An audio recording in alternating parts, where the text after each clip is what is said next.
It's the Fulhamish podcast, your independent voice of Fulham FC. My name's Sammy James. Welcome to the show. Today, we are looking back at Fulham's 3-1 victory over Burnley that moves us up the table, maybe inching a little bit closer to those coveted European spots. We didn't have it all our own way on Saturday. Burnley took a bit of a shock lead, which was probably the result of the Whites being so passive, particularly in the first half. Fortunately, though, that goal sprung us into life. Josh King's first goal for the club. He then assisted Harry Wilson for the second, and Raul Jimenez scored an emotional penalty to clinch all 3 points and send the Fulham fans smiling home on a sunny Saturday afternoon. I am joined by Adam Farquharson. Hello. Hello, Sammy. Lovely to be here. And I should say that the last time I was on the pod was a win as well, so you should have me on every week.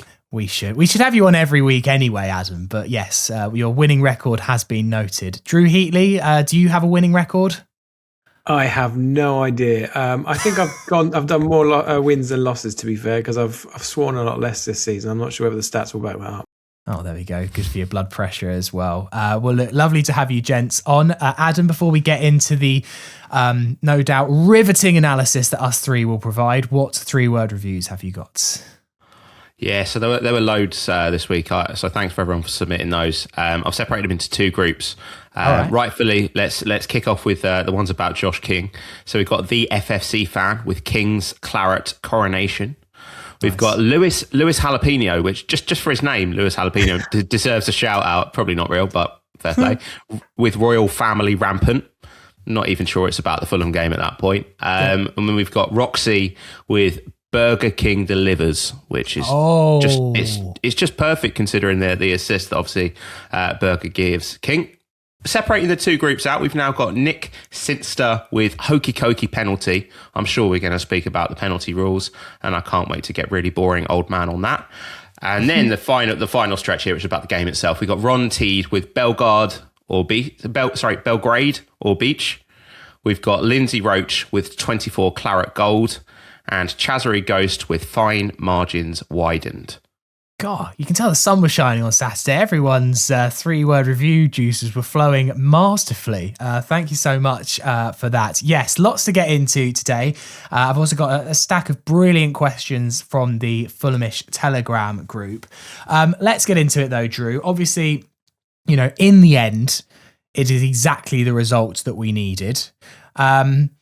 I think, though, you could potentially mark down some points for the slightly convoluted way in which we got to the eventual 3-1 win. But overall, especially with some European rivals dropping points, it is a very positive weekend for Fulham. Yeah, it is. And quite unexpected, really. I was saying to Fred before we started, did you think we'd lose to Burnley? No, not at all. But I guess at half time, I was nearly falling asleep at half time, and I could just see it being West Ham all over again. Terrible sort of turgid little games, and then they get the unfancied side comes away with unexpected 3 points. But no, it was good. It actually worked out okay. But I still can't.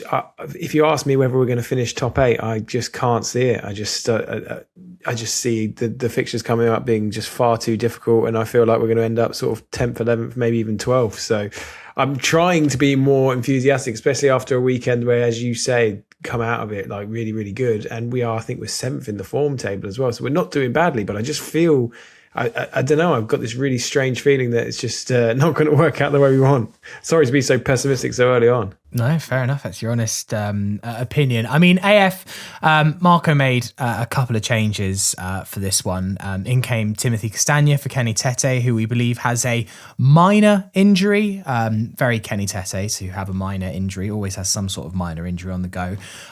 More shockingly, though, Rodrigo Muniz brought in up front. Now, this is the one I wanted to talk about off the bat, because this was not... Well, we don't think it was injury related, because Raul was on the bench and obviously came on and scored.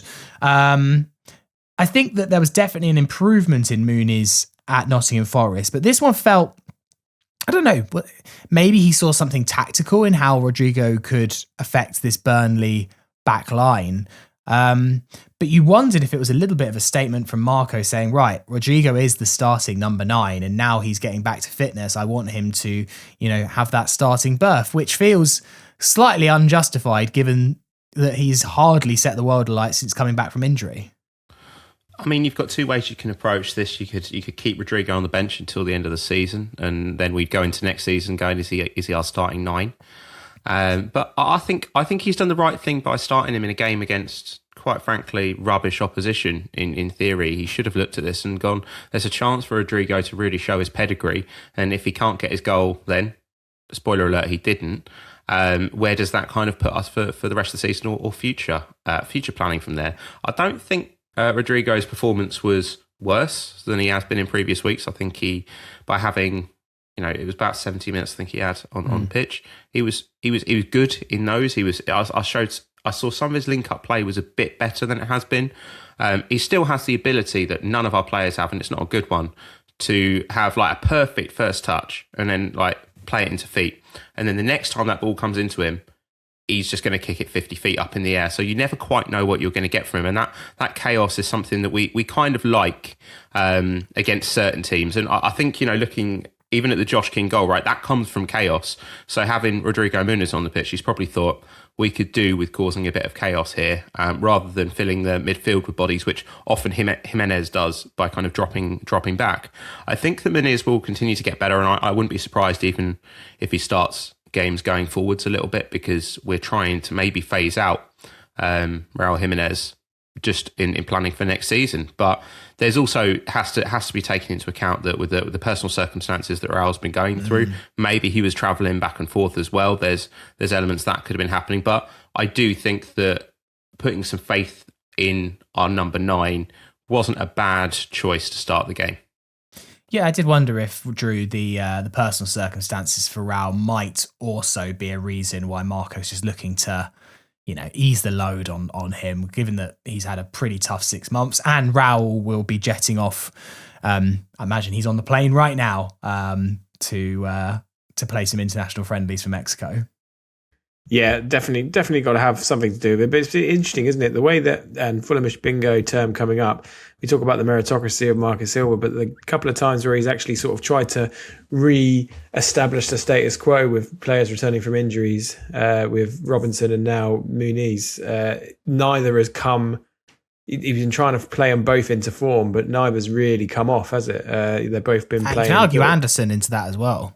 Yeah, and it's like, we always used to say that he was he'd award players starting berth based on form, but we've seen now when he sort of deviates from that, and it's really not working for the 3 that we mentioned. I mean, I think Muniz probably had his best game since returning from injury, but I mean, obviously, it's a really difficult one because it's his first big injury, isn't it? So he was moving quite well. He was getting into some good positions on Saturday, but his head was like a 50p piece. It was going when he was having a few headers on goal. You didn't know where it was going to end up. So it was a bit tough for him. I think he's a young lad as well. So I think who knows how that's going to affect him mentally. But I can see, I think the reason he did start was not necessarily that, we want to try and re-establish him as the number 9 ahead of the summer and all that. I think it genuinely might. I think it's got to be extenuating circumstances for Jimenez to give him a bit of time off, because this international break has got some ridiculous travelling for everybody, not least England as well.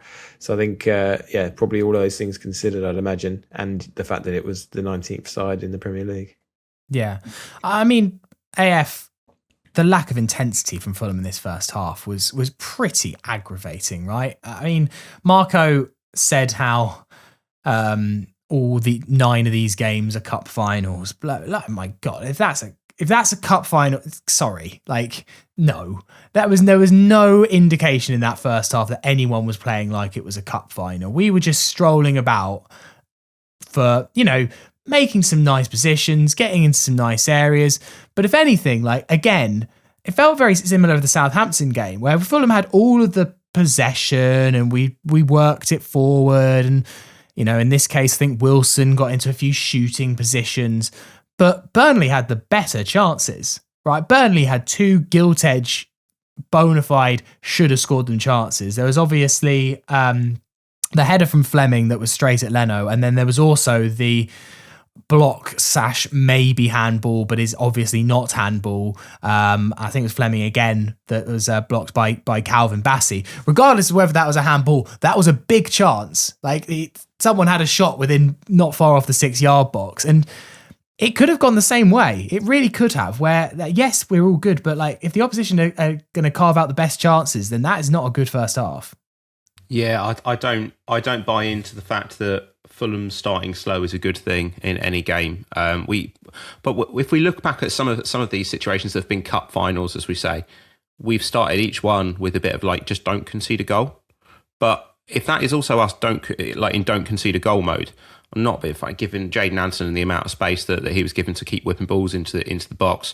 And Fleming had 2 decent chances. Leno really came to save us on a couple of occasions. But I would say the Bassey arm situation where he kind of fell on it, I don't think that that's a penalty, but I've also seen stranger ones given. So that really could have kicked off the game in a bad way. I was hoping that each one of those chances would kick Fulham into gear. I just don't think we had a gear. I don't think we'd started the car yet. I don't think we'd realised. I actually said, do any of these players know they've been picked? We talk about meritocracy, but some of these players weren't necessarily taking their chance of saying, yeah, I'm going to impose myself and say for the rest of the season, and even going into next season, this is going to be my starting spot. I didn't really see that from. The only one I'm going to give a bit of a free ride on this is Oscar Bob. The reason for that is because he's so early in his Fulham career that I don't think that is the game to judge Oscar Bob on. I think that we're probably playing him way more than we expected to do so. But I'm looking at the likes of, to be honest, Addison, Bassey, Robinson, definitely, that should be solidifying their places really and saying, yeah, we're here to absolutely take this game by the scruff of the neck. But none of them did. It was passive to a degree that I've not seen in any of our games. Luckily for us, we conceded a goal in the second half, enough to kick us on. Because if we hadn't, that game was strolling towards a 0-0. I didn't see a scoring right up until Burnley did. Yeah, I mean it's concerning that. Yeah, I mean it just feels a lot of times this season. You look at the stats at the end of the game, and Fulham had 22 attempts. I think only 6 of them were on target, and I think the end of the game very much kind of bloated some of those statistics, Drew. Wanted to say, by the way, that I thought Quincy Harmon for Burnley looked very good, and if we're looking for another left back in the summer, I definitely think we could do an awful lot worse. I mean, that cross that he did deliver that led to the Zion Fleming chance that Bert Leno saved because it was kind of right at him, that is a wonderful cross, and I have not seen Fulham put in a whipped cross like that. It feels like for an awfully long time. Drew, let's move on to. Actually, no. Should we quickly just look at that Burnley penalty appeal with the handball? I mean, I think the rule is, as far as I'm concerned, is that it's never handball if it's your arm that's your supporting arm to stop your fall. I think that's pretty clearly the rule. I think in this situation, it wasn't 100% black or white that he definitely was supporting his fall. It kind of was going behind him. But I don't know.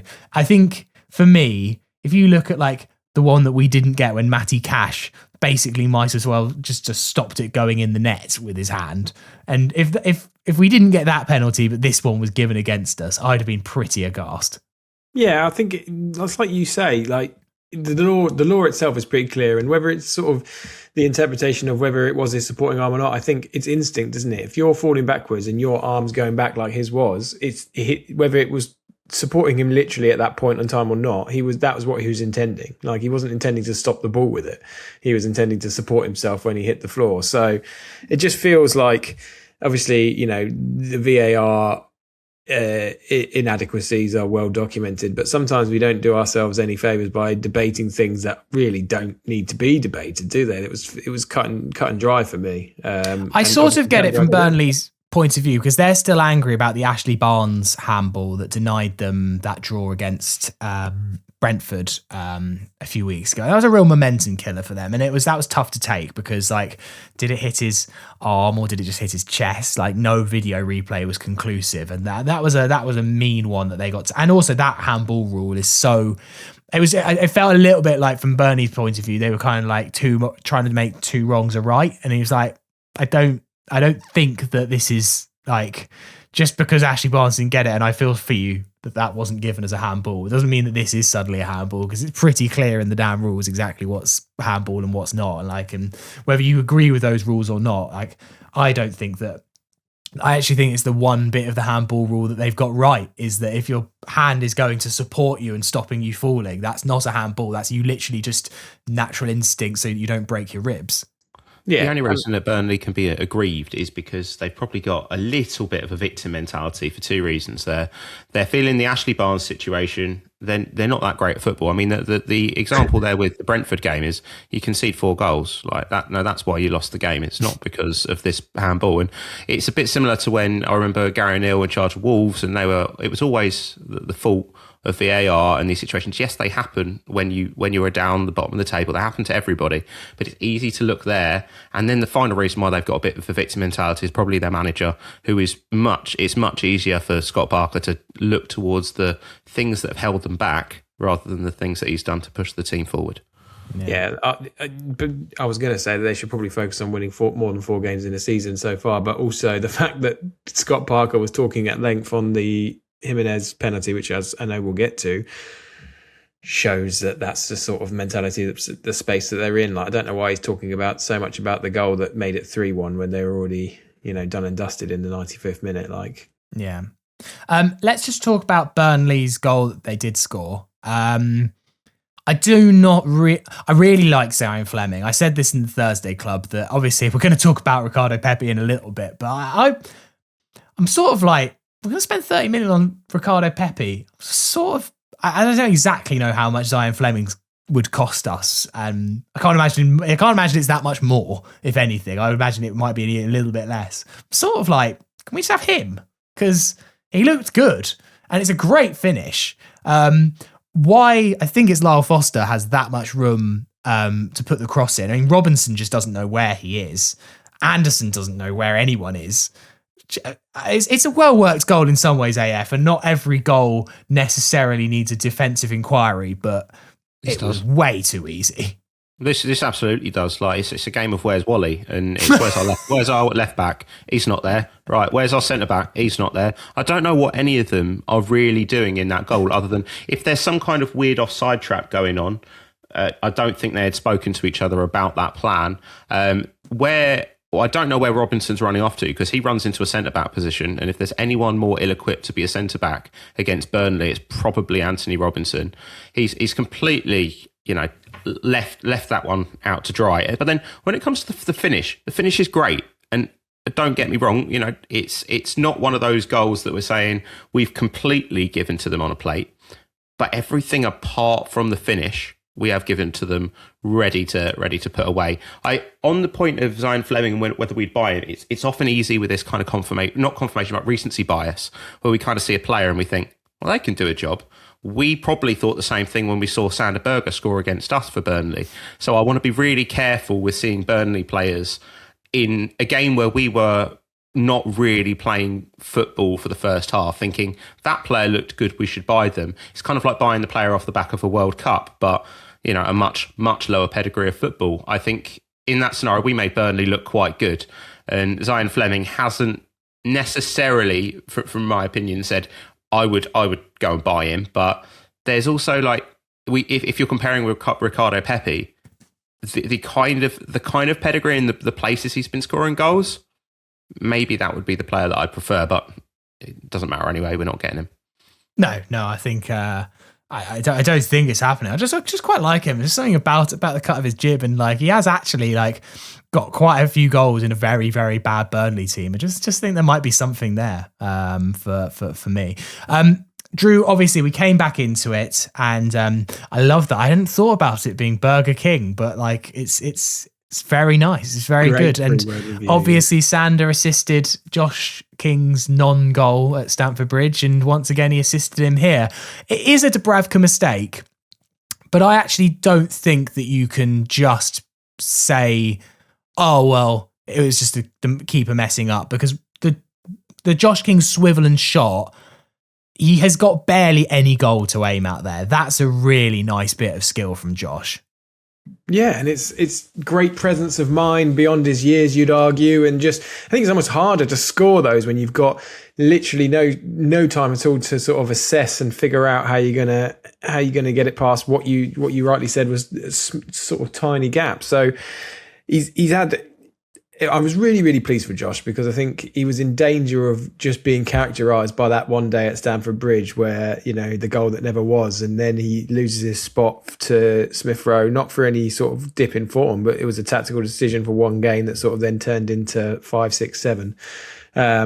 So I was just glad that he sort of got back in, however he managed to do it. And then to have a day like Saturday, where he gets the goal and the assist. Just an all-round really good day for Josh because I feel like he was starting to get not just characterised by that VAR decision, but then there was, he was getting penalised for diving every couple of games, and it was all just turning into a great potential. But he's sort of having a hot and cold kind of debut season in the first team, and it's just I think that's kind of a punctuation mark on the previous sort of few 20 games or whatever he's had that he started, and now he can really sort of kick on. I think it was a good sort of coming out party for him.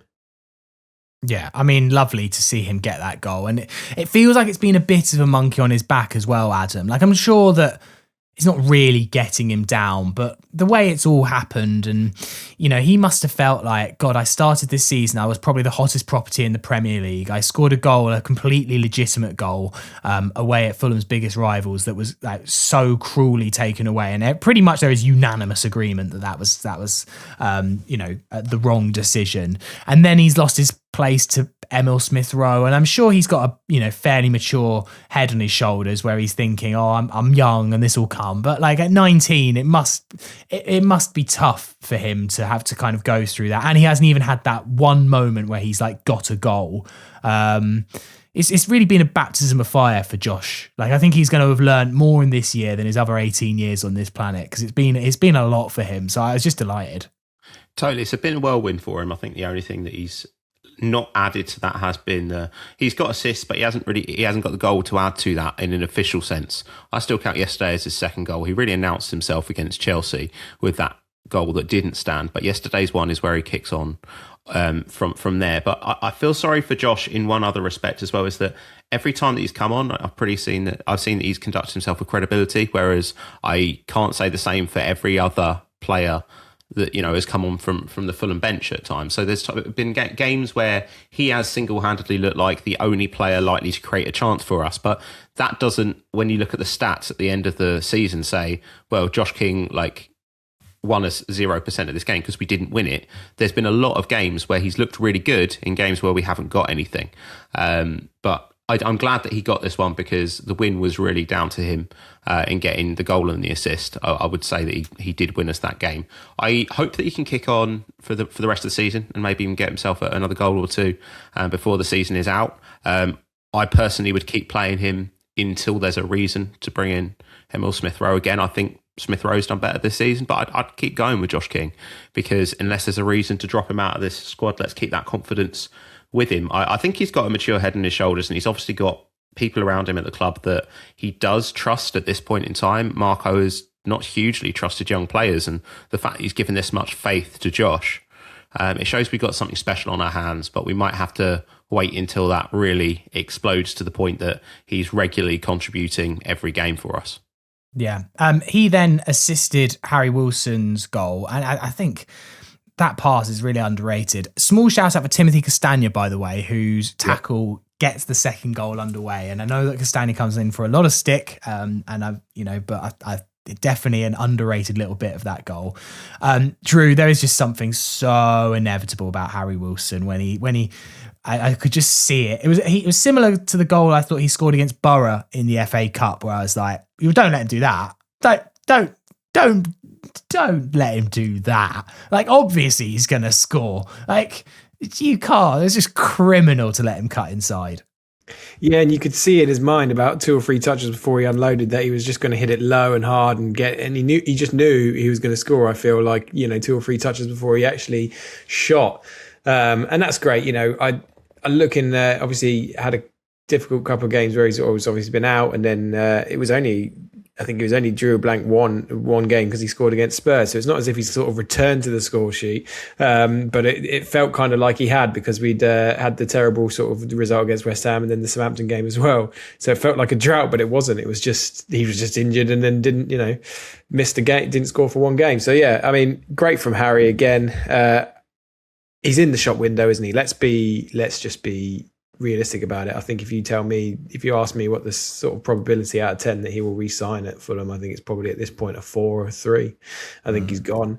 I don't think anyone will ever be able to really moan too much about it, given what he's done for us. Like if he's got an idea of where he wants to go next, then fine, good luck to him. But let's hope that we've got seven games I think left, and I think if he's maintaining this sort of form, he is going to be the difference between 7th and 10th. I think if he really is firing, and I think we saw that come to the fore and be really, really stark against when he was missing recently. So he's definitely going to be the difference maker. On that goal, I'd call out the decoy runs here, because I think it's great to see that he's got a lot to do with the finish. But you've got Jimenez, Chukwueze, and Timmy Castagna all running forwards. So when Wilson actually takes that shot, there's like 3 Fulham players in front of him, and we've often been guilty of the fact there's been no movement up front.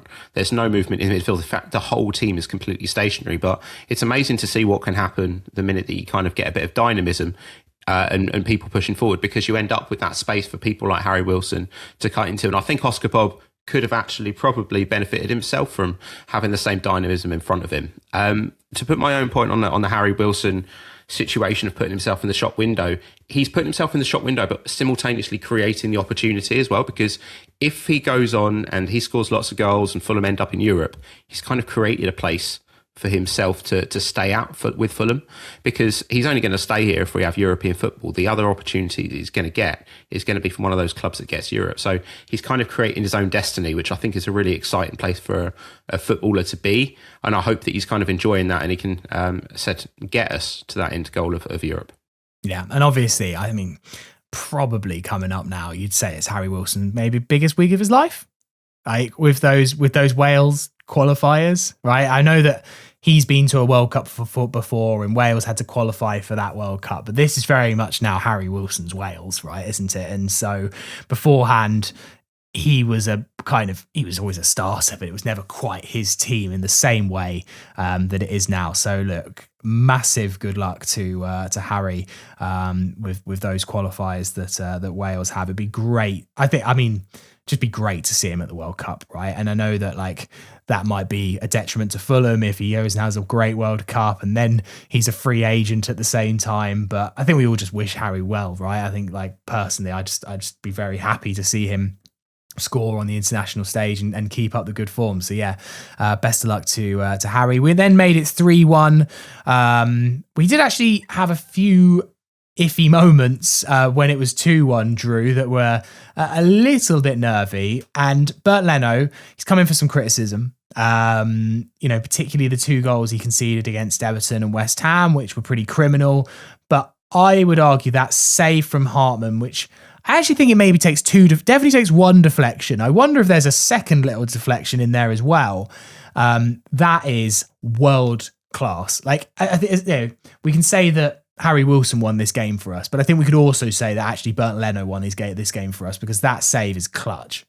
Yeah, and it doesn't matter when it comes to saves like that he made. It doesn't matter who the opponent is. It doesn't matter about anything else. You take it on its own, and he kept us in that game, and as you say, helped us get those 3 points. And I'm delighted for Burnt, because I think with goalkeepers as well, it goes really, really good form. It goes a game or two with a mistake made, and they're highlighted so starkly that you start to throw around that he's got credit in the bank line, and then he sort of ran out of that through no fault of his own. I think he should have still had that credit, but he started then come in for some criticism. People even talking about Lecomte coming in, and so I'm so pleased that you sort of reminded everybody what he can do, and I think it's just a reminder that form goes up and down for all sorts of players, but it's just highlighted so starkly when it's a keeper. So it doesn't matter that it was against Burnley. It just matters that he's sort of getting those moments back and sort of building up his own confidence as well, because I think it can be quite lonely in between the sticks, can't it? And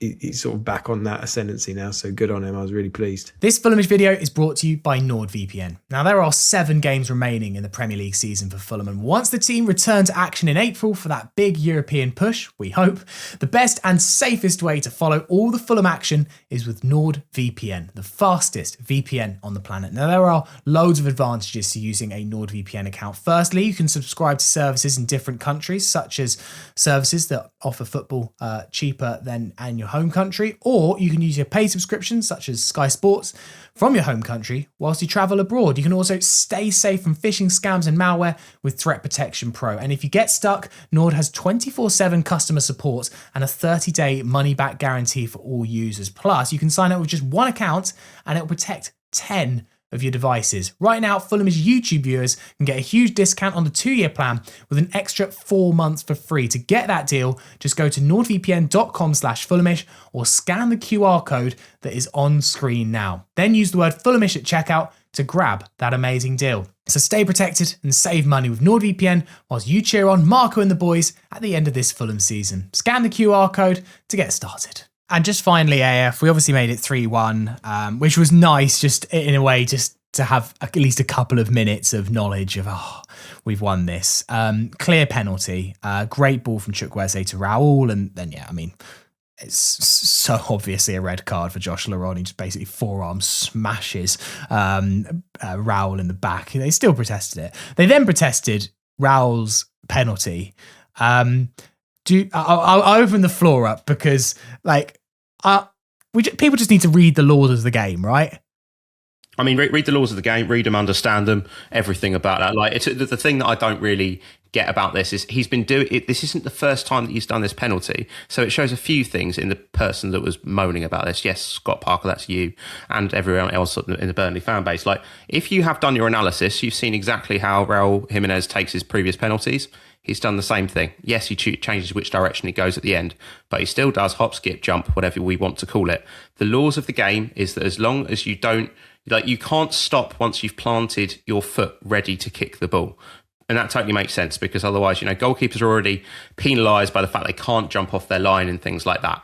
But Raul stops several times before he gets to the ball. It's once at the start of the run-up, once halfway through, and then he runs up and hits the ball. The goalkeeper, it's not like he dives at that point in time. It maybe puts him off, but that's the idea of the run-up. There's plenty of other footballers that do this.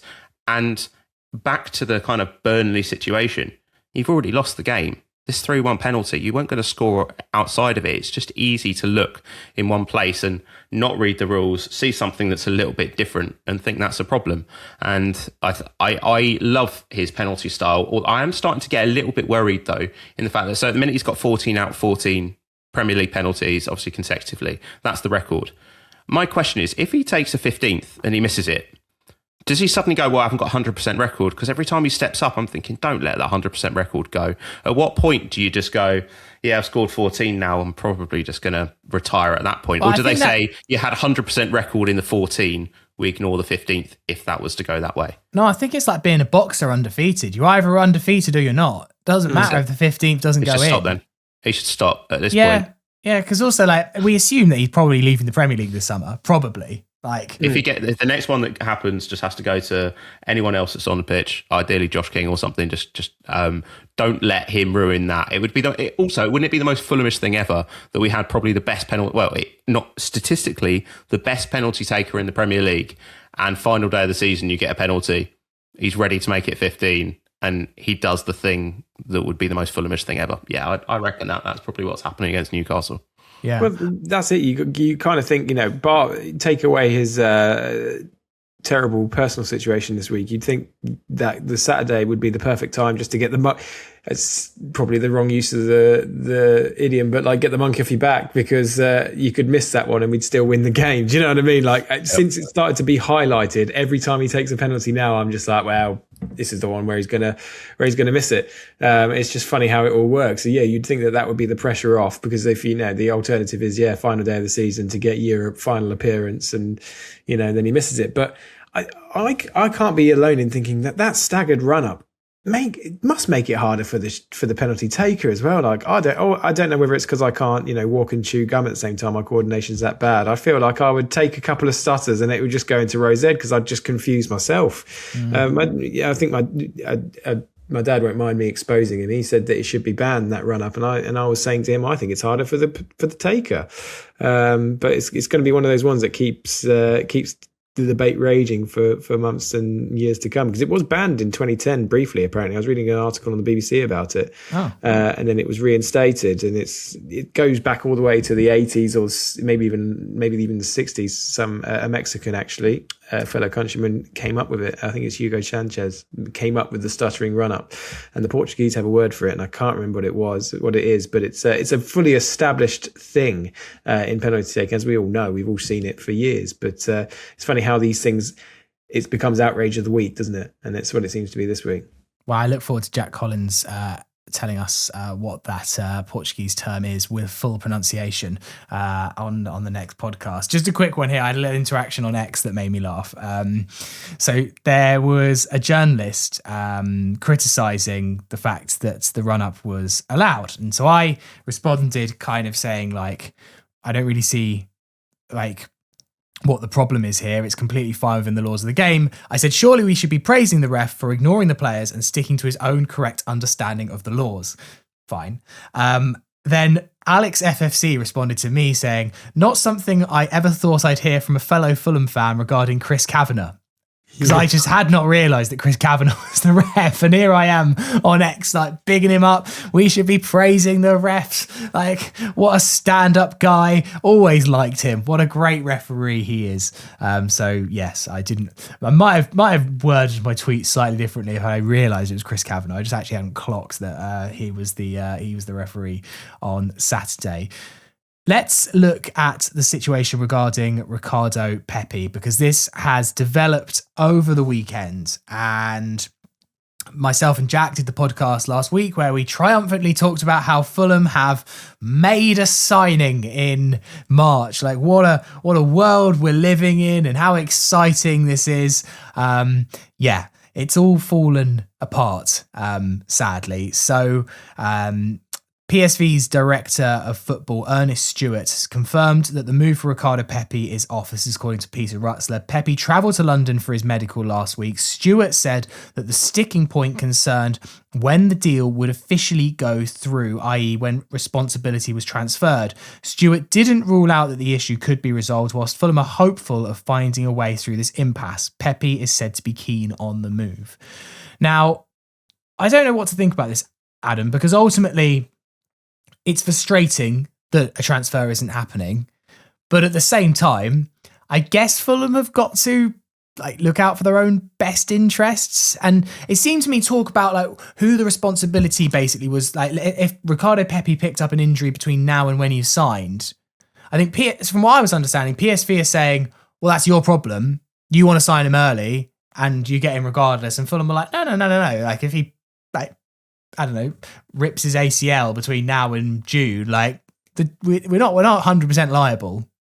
What they seem to want is their cake and eat it, and they want a deal that nobody's going to agree to, in the situation of going, yeah, we want to be able to pull out of a deal if he breaks himself, but we equally want to profit from the fact that he's not our player, but we want to sign him and have him as our player. So if he has a great World Cup, we don't get hit with any price increases. I'm struggling to see what's in it for PSV doing this, because they might as well, I agree with their position. They might as well just wait, and then if he has a great World Cup, they can sell him onwards. If he gets another injury, they'll sell him at some point in time, whether that be to us or someone else. But I don't think they're necessarily PSV are protecting their own interests by doing this deal early. I think it more helps Fulham. So if Fulham are going to do it, there's probably the compromise here is there's probably a payment that can be made which facilitates that deal, and it's almost like you get indemnity insurance when you buy a house and things like that on things that could happen and all of that. It's basically that situation, an exchange and a completion. We're exchanging in this situation, and the completion is set for when the transfer window opens. And if certain situations occur, I think Fulham just have to get themselves either some form of insurance, or it's a case that you take that risk by getting a player early. It is something we've never had to do before, but at the same time, the risk might be worth it. I wouldn't be surprised if this deal still hilariously just goes through, because the transfer window opens and they just go, well, he seems fine now. He's not broken. Would you like to sign him? Yes, please. Crack on with the deal. But I think having this level of jeopardy in a situation probably shows how naively we've approached this whole thing, in just expecting things to go our way. When again, it doesn't really benefit PSV doing this deal now. Well, it begs the question, Drew, why are we doing it this early? And what's the it's exciting for us to have a signing signed, sealed and delivered in mid-March. But what exactly is, if because that is always a risk, right? That he's still going to play football. I mean, he's also got to go to the World Cup where he could play more football. It just begs the question of why we're doing it this early. Is it a Marco Silva contract kind of thing that we're trying to get a signing through the door so that we can say to Marco, oh, we're doing it now? I don't, as much as I'm excited and pleased in a way, like it feels maybe this is why people don't do transfers in March. We have 2 transfer windows a year. There's a reason for it. I am baffled. I feel like I'm missing some sort of nuance or something as to like, what did we think was going to happen? Naivety is the word, Adam. Like, what did we think was going to happen? We'd like to buy your player outside of the transfer window, but yeah, we don't want to actually be liable to, pay for anything until the summer. Look, I just don't get it. And I feel like there's a huge part of the puzzle missing that we don't understand, because on the face of it, it makes us look like absolute chumps. And, the club came in for criticism in the January window for like focusing on Pepi too long, even though he was injured, and then we couldn't get it done because they couldn't get a replacement through. And I stood up for the club at that point, saying, it's great that we've got this target and we're seeing it through, and it shows like that sort of there's a clear strategy and targets that we want to acquire, and it's not a scattergun approach and all these great things. I'm trying to say, give the club the benefit of the doubt. This is just baffling. It winds me up because it's just a waste of. It's a waste of column inches. It's a waste of board time. It's a waste of both clubs' time. It's a waste of just without even thinking at a most basic level, like what's going on. And the only conclusion I keep coming to is that we only know a tiny part of what's going on.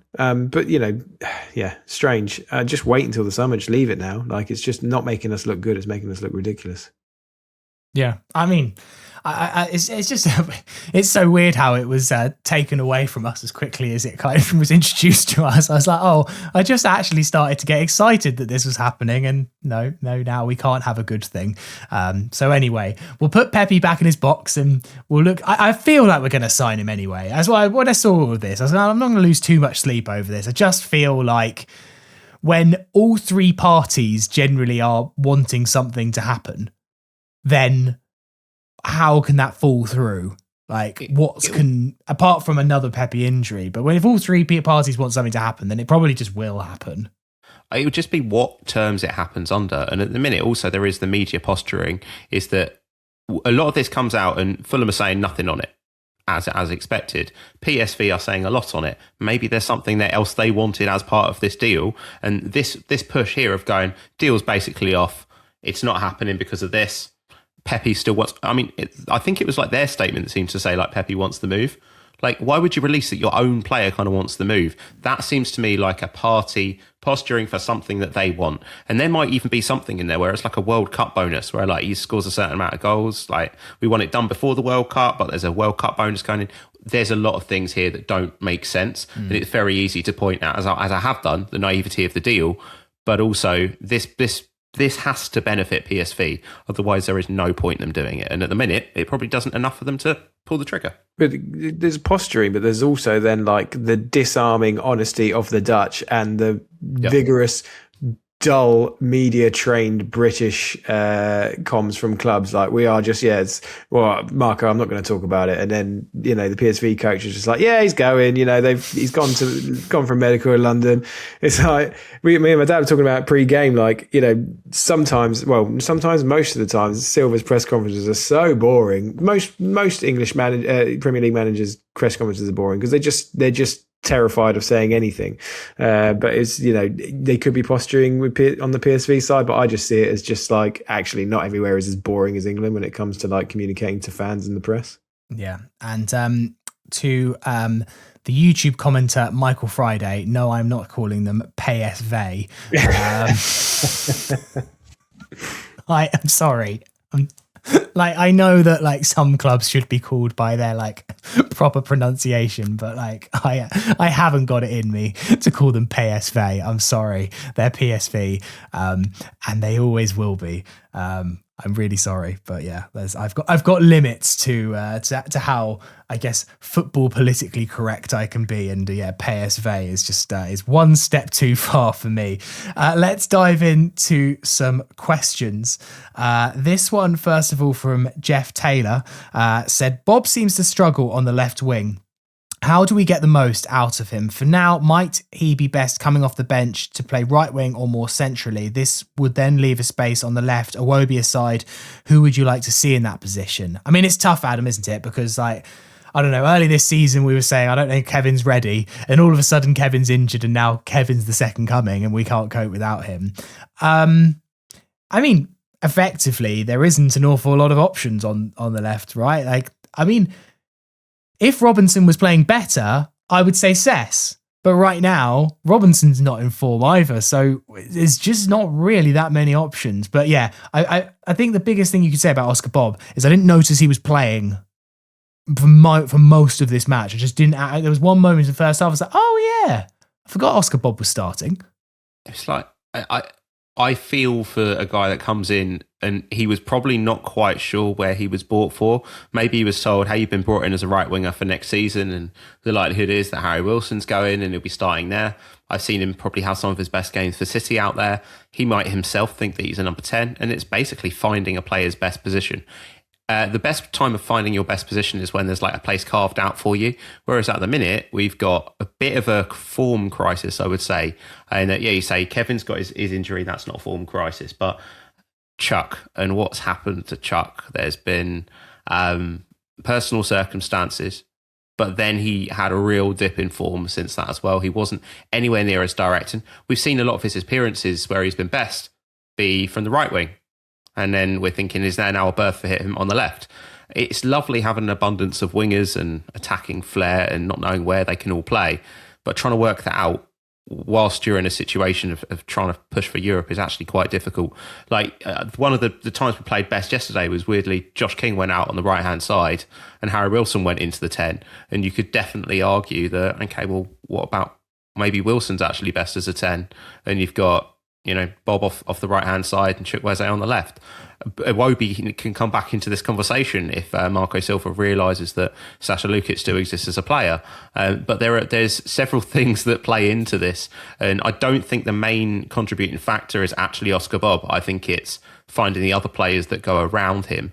But left wing was not his place. Whether it was against Burnley, whether it wasn't, he didn't look comfortable. And every time he kind of he's great at dribbling. He would kind of get the ball down the floor. He'd dribble through a couple of players and then kind of do very little with it. I wouldn't see the final pass. I wouldn't see something that was necessarily going to lead to a goal. And whilst it's very impressive, I'd like to see him in a position where he's got probably plays to his strengths. And I don't think Fulham at the minute have that place carved out for him.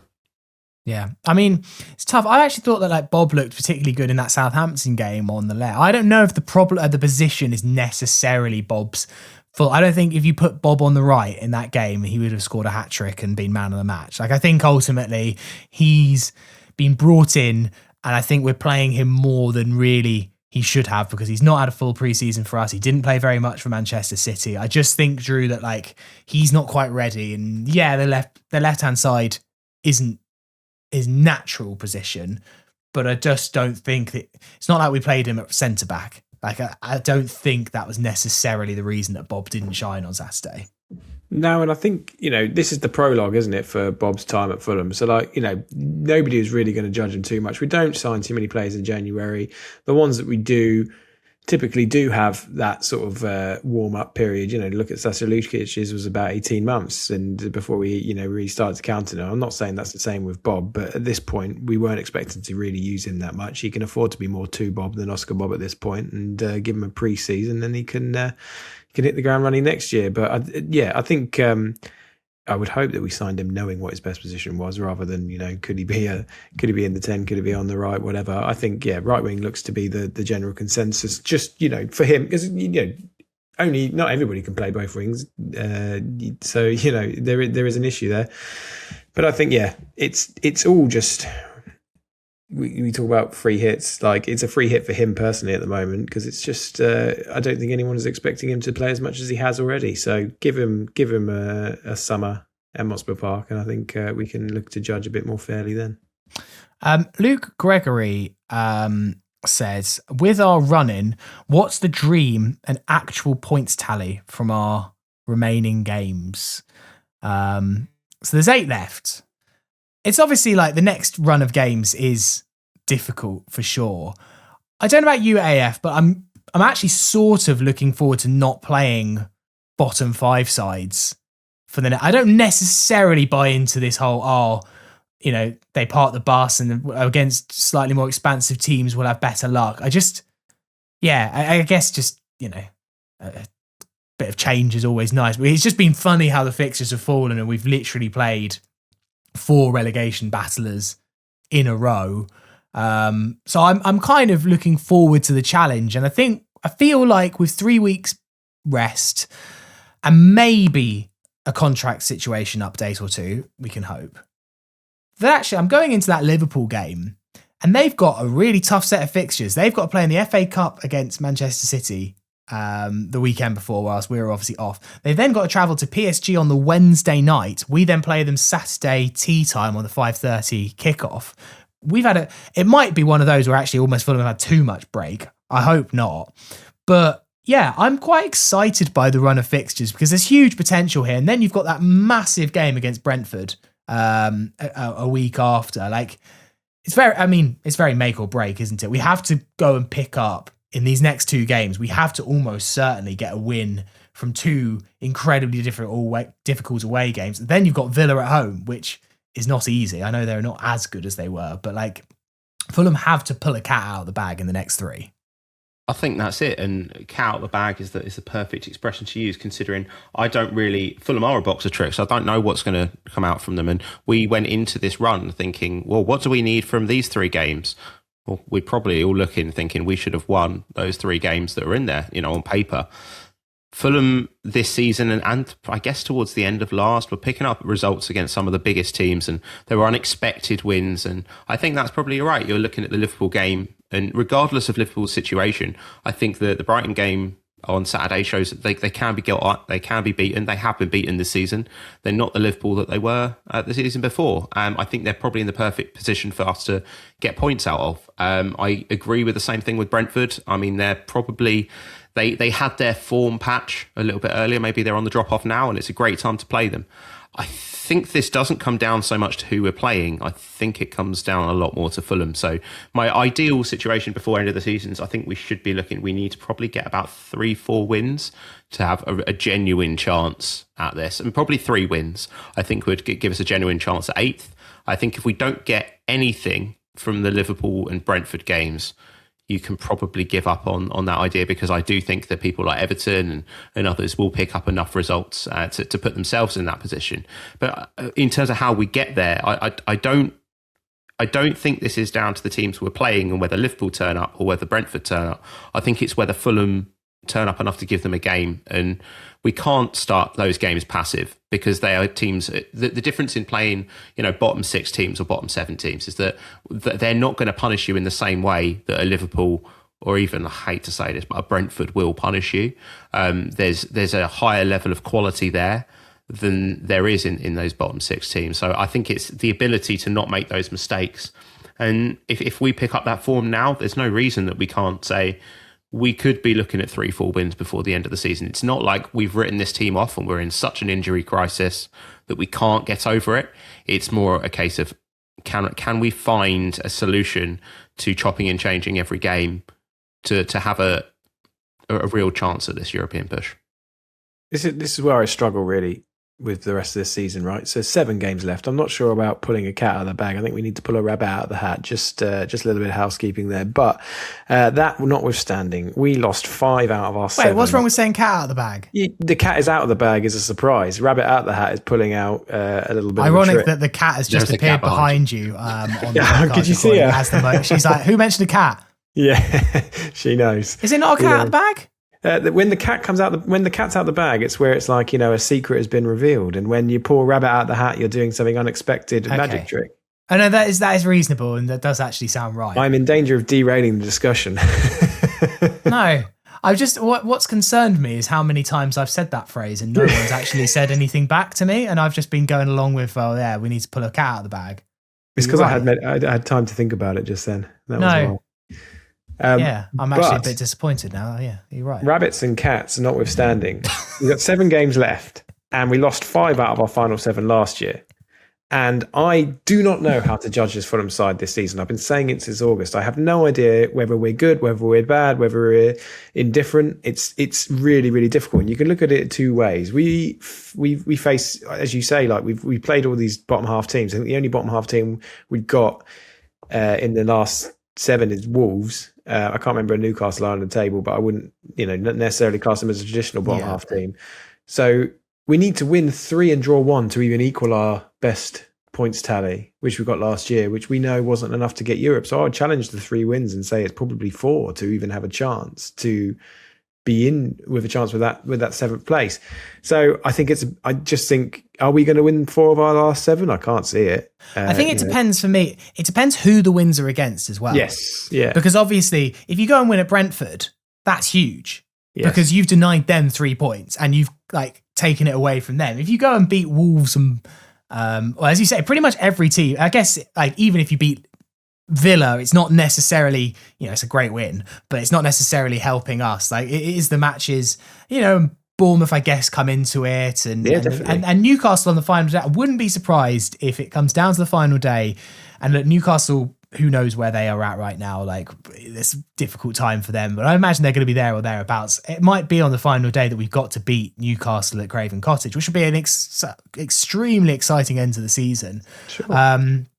But we are in a fight, and actually, the one that I thought interesting is at first I was really upset that Everton beat, and very rarely am I upset that Chelsea lose, but I obviously wanted Everton not to win. But you realise that actually, are they in the race? Everton? No, I think they're. No, sorry, I mean Chelsea. Oh right, for 7th. Yeah, well, I guess so. I guess it's all the way they're playing at the moment. The big schmoz in the middle. They're only 4 points ahead of us, and if they continue to be as bad as they have been, maybe they've been dragged into it by that loss against Everton. So who knows really? But for me, we have to see because if we carry on playing like we did in that first half against Burnley and in the game against Forest and all of that, there is literally no point talking about this. My only clinging hope is that just 3 weeks can do wonders. It's like a mini pre-season for this team. International breaks scare me. It's again, we're talking about unpredictable Fulham. When you come back from an international break, and I know there were some stats pulled out on it, and generally we seem to do, I think it was okay out of them, but it doesn't feel like we do. It feels like we come back, and I often ask the question, what were they doing during that time when the people that weren't on international duty, what were they doing back at Motspur Park? But I do hope it's probably a good time for a break, right?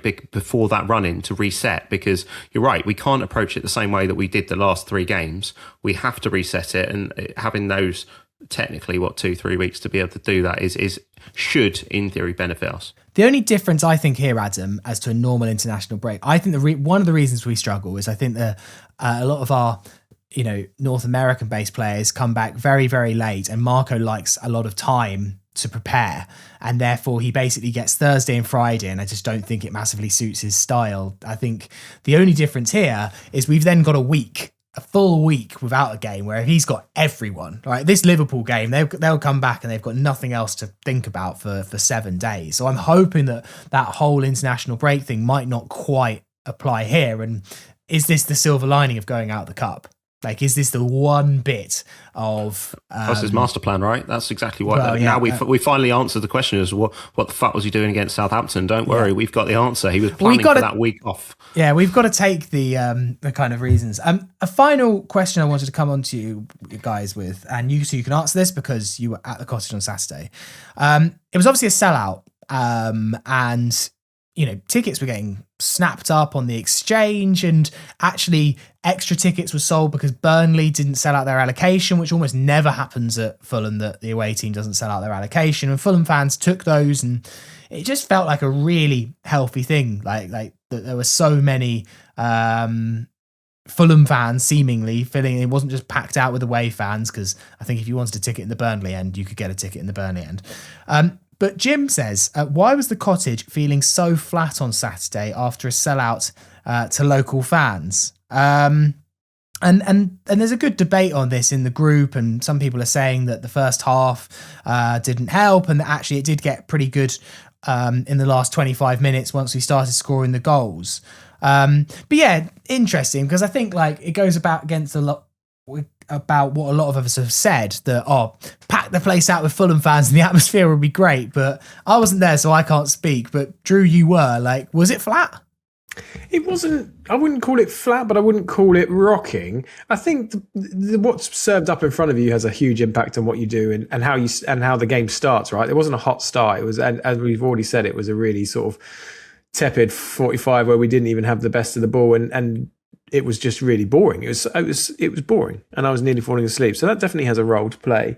But I think stakes also have a role to play as well, right? And at the moment, as we said, we don't know, whether we're going to be challenging in those for the Europe come the end of the season or not. But you have that same game against Newcastle, and you've got to win to get to Europe, and then obviously everything's going to start a bit hotter. So I think it's a mixture of what you're served up and the stakes of the game. It was difficult to tell. I think we all thought deep down we were going to beat Burnley, like we should beat Burnley. So it's I think it's subconsciously it plays a role probably, but it wasn't. I wouldn't call it flat. I just wouldn't call it rocking like we know it can be. But it did get better towards the end, of course, when you're scoring. I think another thing, like I was sitting in Johnny Haynes' stand, and this is not me being old man boring, but it was super hot as well, and the sun was on us, and that doesn't necessarily. Genuinely, I was sitting there baking for the first half, watching what was going on.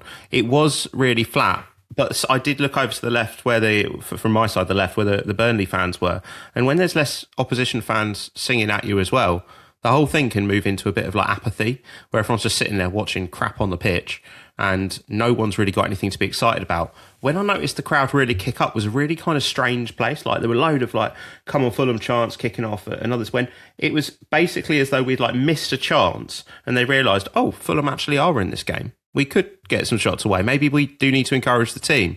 And from where I am, it's hard to get anything going. Like you don't hear too much going on. But I did notice there were more Fulham fans than usual, even in Johnny Haynes' way. And I think regardless of how loud the atmosphere was, I do think that Fulham fans being able to come to Fulham more regularly probably means that they have more of a stake in what they're watching on the pitch, so they actually start to care. But at the minute, it was still flat against Burnley, but I've not seen too many Burnley games where it really kicks off, right?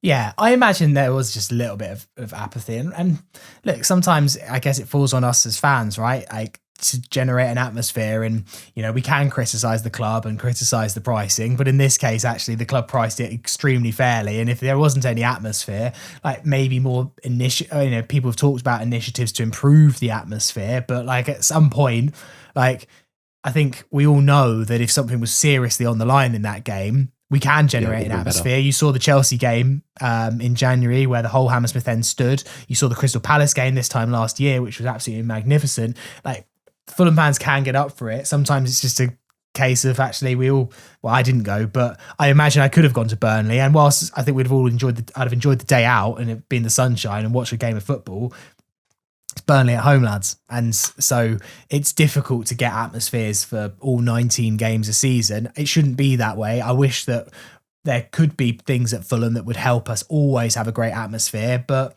it's hard to G people up when actually people just kind of want to go and watch the football in the sunshine, and like, that's kind of how it is. Finally, I liked this question from Ian, who just said, any suggestions for things to do in the next 3 weeks? Well, yes, spend time with your family, enjoy the spring air, mow the lawn, practice making cocktails ready for the summer. Renew your passports? Renew your passport if you need to. I think there's plenty of stuff to be doing. It's the perfect time of year to have 3 weeks off football, isn't it? I think I'll be relaxing, enjoying myself, and publishing cutting-edge content on fulhamish.co.uk every day. So make sure you subscribe. He's such a company man. Adam? I mean, to be honest, I wish if I had planned the birth of my incoming child slightly better. I mean, my baby's due in a month from now, but if baby arrives early, then it might have been the best timed birth of a child ever.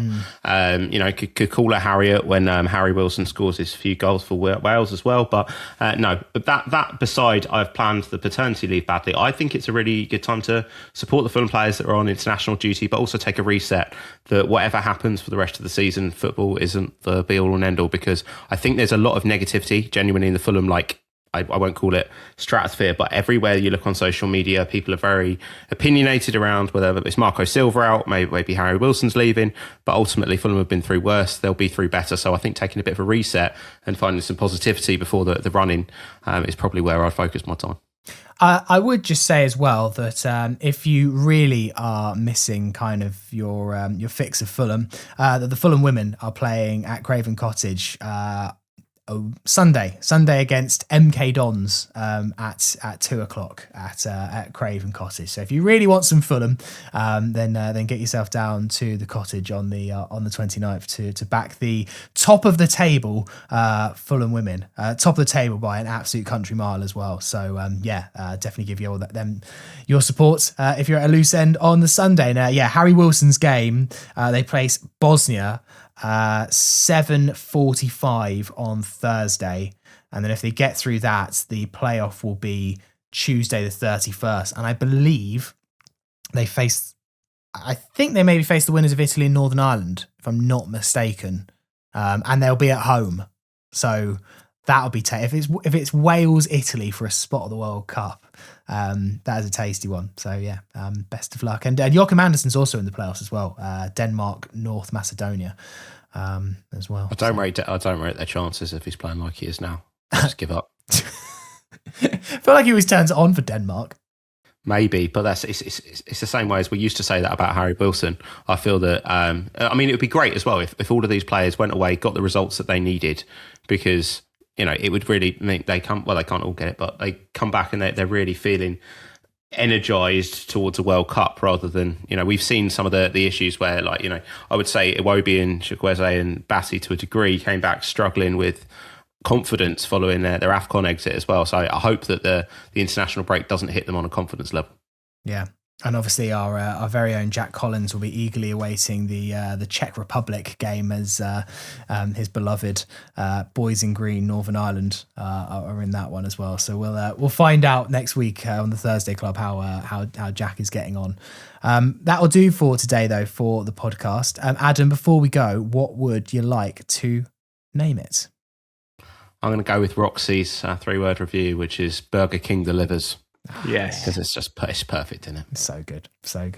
All right, have a lovely week. There will be more Fulhamish content. The Jack and Joe show is going to be on the podcast feed later this week. There is the April edition of This'll Catch On rolling around the corner as well to keep you going. There's going to be a special Full America podcast. So we've got loads coming up over the next 3 weeks, despite the matches. We're also going to be launching a new podcast feed for our paid subscribers as well. So keep an eye on your emails for details about that. Should be in place before the Liverpool game. Advert free. We're going to be putting our quick takes on there as well. So if you're a subscriber to Fulhamish, then do keep an eye out on your emails for all the details about how to get that. And you can put that into your Apple or Spotify or whatever podcast app you use. Drew Heatley, thank you very much. Thanks for having me. Anna Farquharson, thank you very much. Thanks for having me. And have a great 3 weeks, whatever you decide to do. You whites!